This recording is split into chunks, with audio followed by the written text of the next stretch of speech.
Those poor dogs getting tossed over the fence like that. I am baffled. Who does that? Who would steal dogs? Anyway, I hope they come back. I do too. Well, imagine this now, speeding to the hospital to have a baby, only to get pulled over by the cops. And worse yet, held at gunpoint. Ugh. See the video and hear what happens next as we go across America. Voting centers are now open across Colorado, allowing voters to cast ballots in person or drop off their mail-in ballots. Of course, you still have time to mail in those ballots. The FBI is investigating the possibility 3 girls from the Denver area tried to travel to Syria to join ISIS. A spokeswoman says the agents helped bring the girls back to Denver after they intercepted them in Germany. Now the girls have since been reunited with their families. We don't know the identity, ages, or any other details about the girls. This comes just a month after 19-year-old Shannon Conley of Denver pleaded guilty to charges that she conspired to help militants in Syria. The U.S. Attorney's Office in Denver declined to comment on the latest cases. 1 out of every 3 girls will drop out of high school, creating a cycle of poverty that is really hard to break. Now, joining me now is Melissa March, the Executive Director of the Women's Resource Center, to chat about some interesting opportunities for women in our community. That dropout rate, astounding. How does that affect their ability to make a living? Authorities need your help locating a burglary suspect that put several schools in Widefield on heightened security yesterday. The El Paso County Sheriff's Office is looking for 25-year-old Austin Joseph Hood of Colorado Springs. Good evening and thanks for joining us. I'm Lauren Ferrara. The man who murdered a Fort Carson soldier and his pregnant wife is sentenced today. A judge sentenced 19-year-old Maceo January to life in prison for the 2 murders with a possibility of parole after 80 years. We're learning more about the 3 suburban Denver teenagers who were stopped in Germany on their way to Syria, suspected of trying to join ISIS. A school official defends the girls, saying they aren't radical jihadists, but rather victims of an online predator who encouraged them to travel to Syria.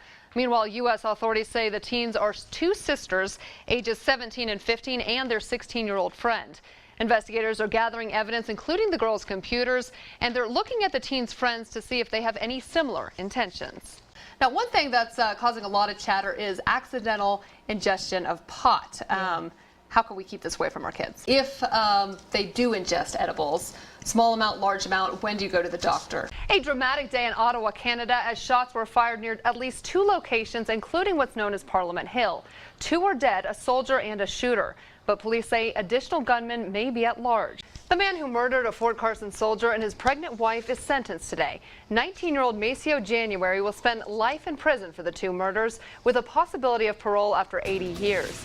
Here's the latest. Welcome back. Looking to get outdoors, get some exercise, and help a good cause this weekend. How about the Waldo 5K? This little guy's going to be there. Shalice Foster in Sterling joining me now. Hello. The event organizer and creator. Tell me how this... You are too cute. Tell me how this event came to be. New tonight, New York officials are now saying a doctor who returned from West Africa has Ebola. Meanwhile, hospitals across the country continue to implement new CDC guidelines on suspected Ebola patients under quarantine. And on the front lines in West Africa, the infection rate isn't slowing, but more people are surviving the disease. Fox's John Roberts brings us our top story from Atlanta tonight. This red and white Ronchu getting high marks for its curled tail fin, bright colors, shapely figure, and graceful swimming.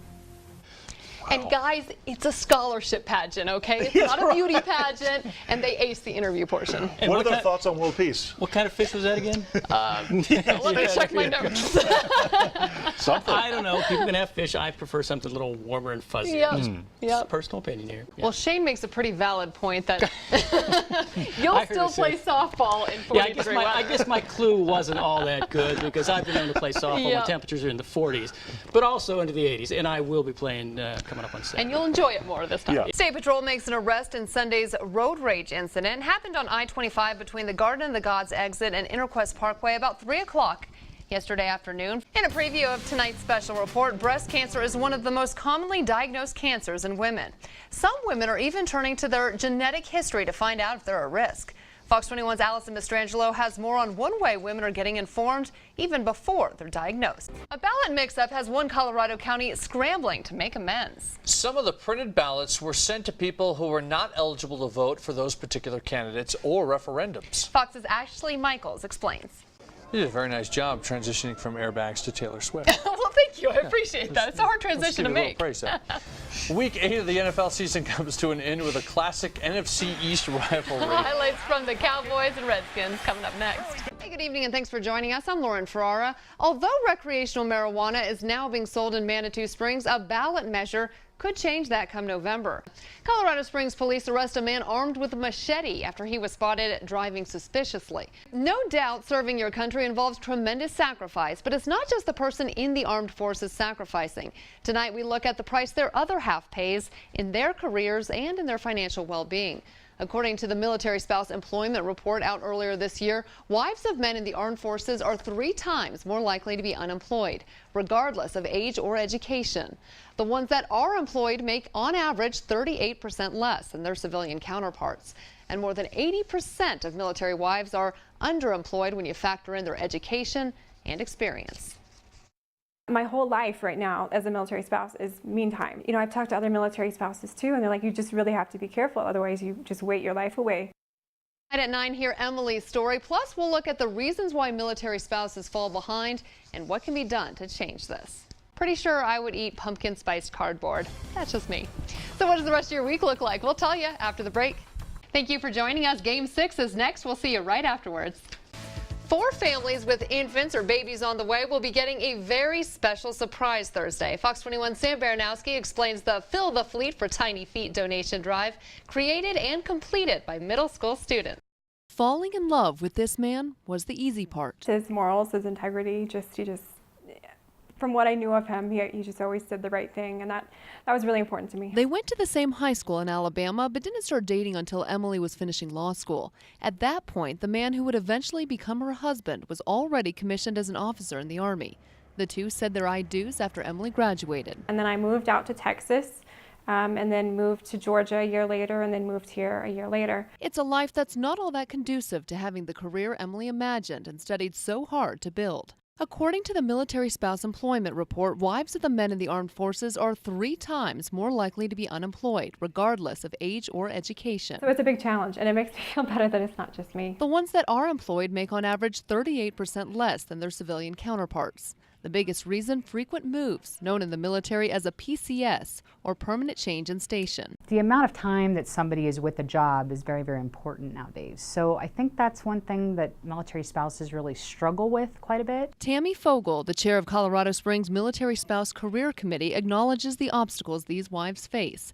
But it's her job to help spouses network and find jobs. Of course, we can't guarantee that we're going to get them a job, but I know at least here in Colorado Springs, we're going to do our darn best to try to do it. Gaps in Emily's resume have certainly not gone unnoticed by potential employers. I definitely think it's just been a factor. Nobody has told me to my face necessarily that the reason I wasn't hired was because I'll be moving, but I am always honest with employers.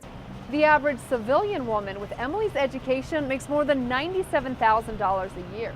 But if they're a military spouse, that salary drops to just under $54,000.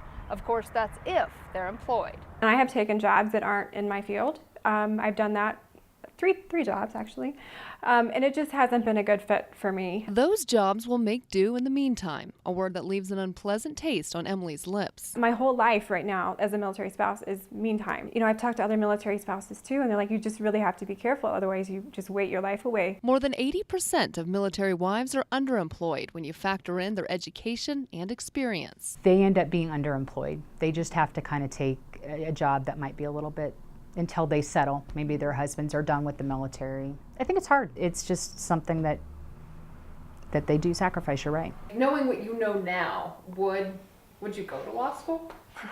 I have thought that. I don't know the answer to that question. I would, if I knew that I was going to marry military and be a military spouse, I probably wouldn't have gone to law school just because they're so incompatible. Emily's just now coming to terms with the idea she may never work as a lawyer, so she finds satisfaction in other endeavors. I volunteer at the courthouse here, I volunteer at my church, I volunteer with my husband's Army unit, and I volunteer with a women's organization. I pour myself into that, and it is fulfilling. And now, 3 years into their marriage, Emily is trying her best to reframe her perspective instead of counting the costs. Some of my friends have said, look at it as an adventure, and that's a good way to look at it.